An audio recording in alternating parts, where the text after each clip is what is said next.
Hi everybody, in this second of our films we've decided to try and answer some of the many questions we've had from the previous one, which people seem to have enjoyed. That's great, but there are always questions after a DVD, so I'm going to try and cover most of the ground as I think of various things as we draw and paint. Before we get on to stuff like colour mixing and all that, we're going to talk about design.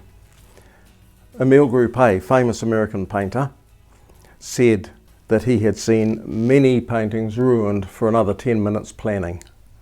They just didn't plan for quite long enough, and he rated design in a painting as the #1 thing.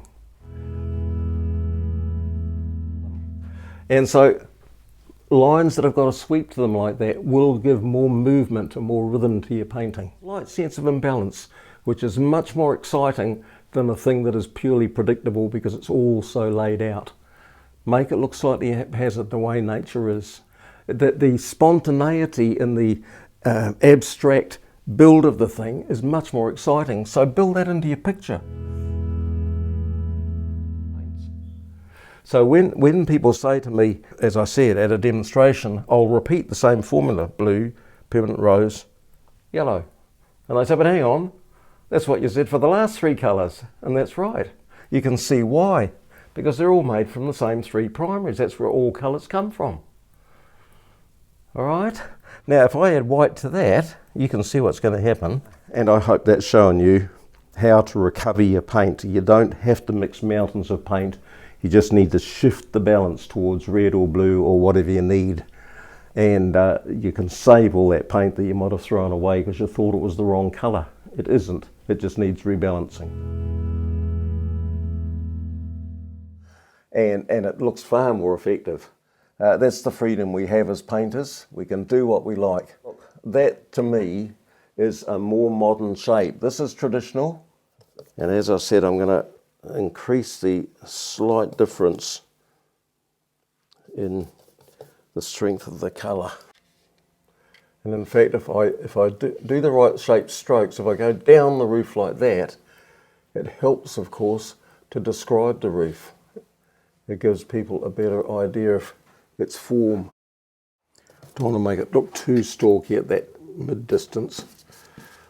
Be careful of that. Have to repaint it, but that's okay. It's better than trying to force the wrong coloured paint to do what I want it to. Try the odd farm building. They're always a good source of subject matter. Well, the reflection is slightly lighter. Dark tones are roughly a tone lighter in the reflection.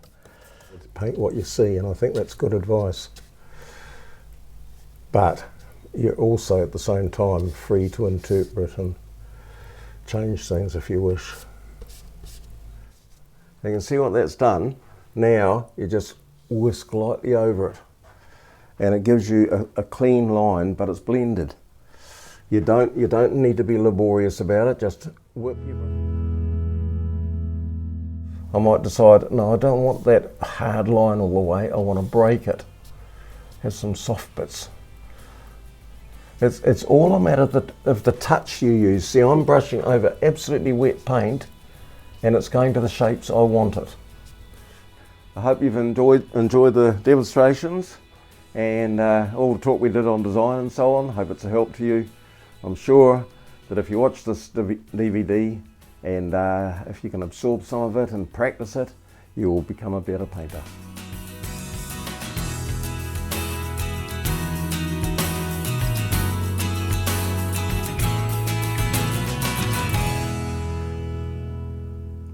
Okay? Okay. I mean, okay? Okay.